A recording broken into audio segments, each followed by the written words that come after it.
Sophie Marceau, née le 17 novembre 1966 dans le quartier populaire de Gentilly à Paris, incarne depuis 4 décennies l'une des figures les plus lumineuses et les plus complexes du cinéma français.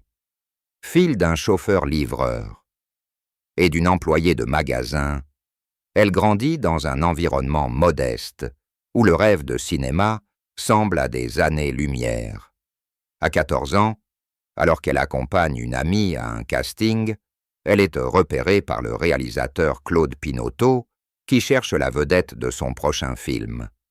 Le rôle de Vic, adolescente espiègle et sensible dans La Boum, transforme instantanément cette jeune fille timide en icône nationale.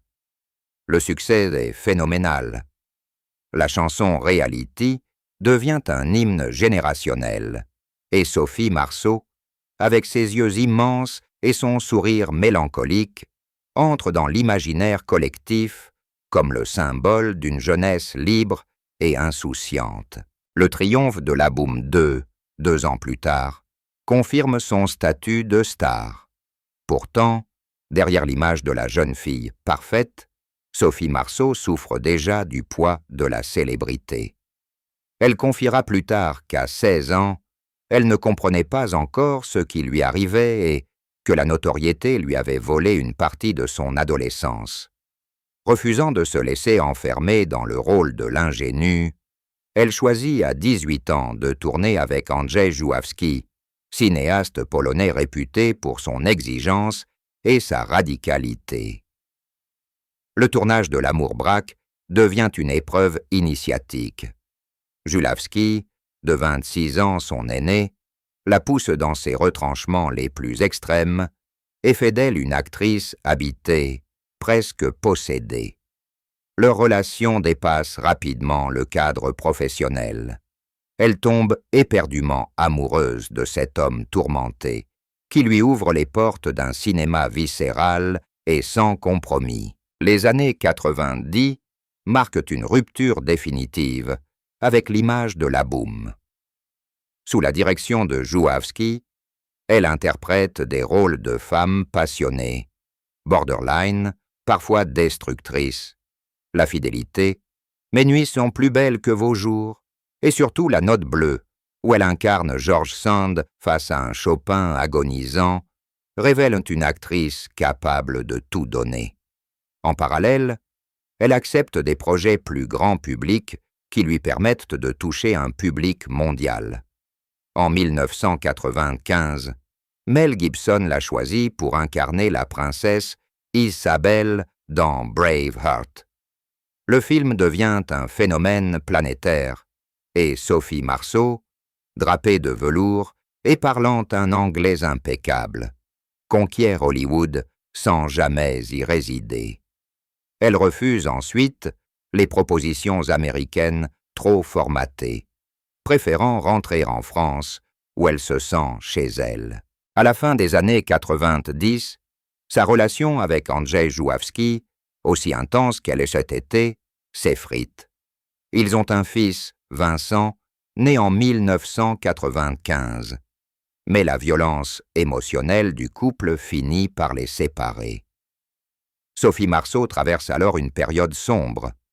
Elle dira plus tard que cette rupture fut l'une des plus douloureuses de sa vie, non seulement parce qu'elle aimait profondément cet homme, mais parce qu'elle devait apprendre à être mère seule avec un enfant encore petit. C'est à cette époque qu'elle rencontre Christophe Lambert sur le tournage d'un film. Lui aussi sort d'une séparation difficile avec Diane Lane. Leur histoire commence dans la discrétion, mais devient rapidement publique.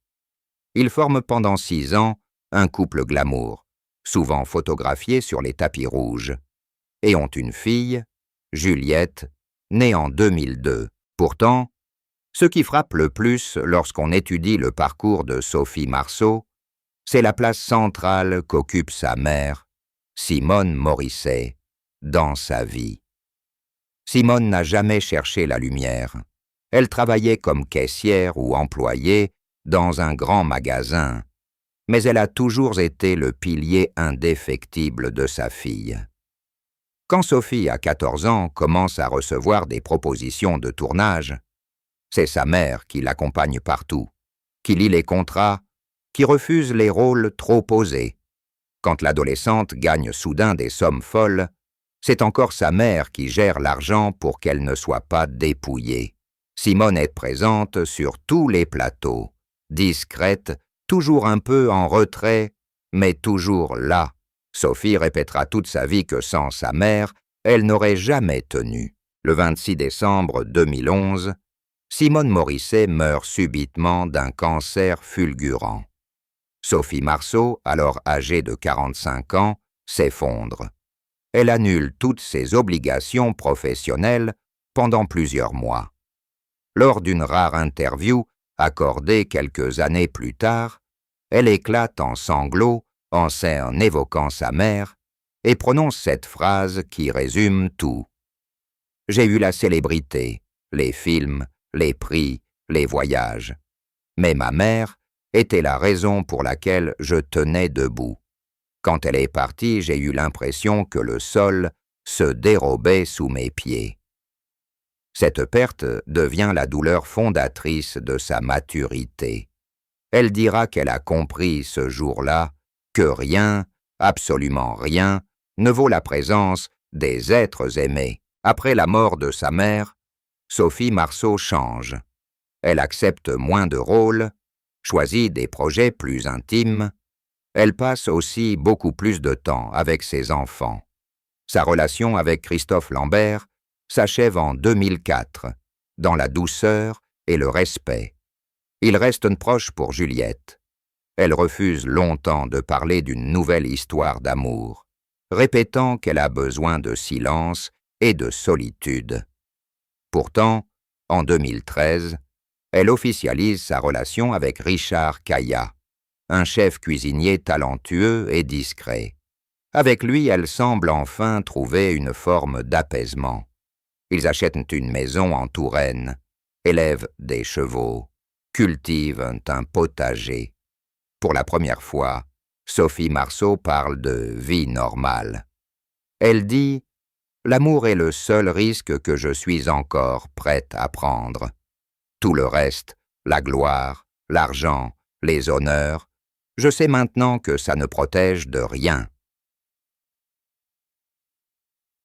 Parallèlement à sa carrière d'actrice, Sophie Marceau réalise son premier long-métrage en 2002, Par les mois d'amour, une comédie romantique autobiographique où elle met en scène une femme qui se reconstruit après une rupture. Le film est accueilli tièdement pas par la critique, mais touche profondément le public.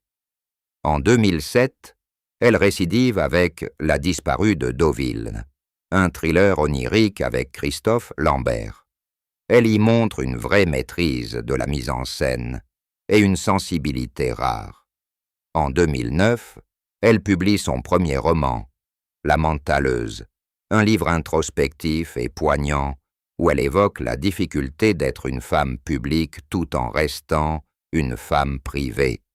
Le livre se vend à plusieurs centaines de milliers d'exemplaires et révèle une écrivaine authentique. À 59 ans aujourd'hui, Sophie Marceau continue de tourner, mais avec une liberté totale.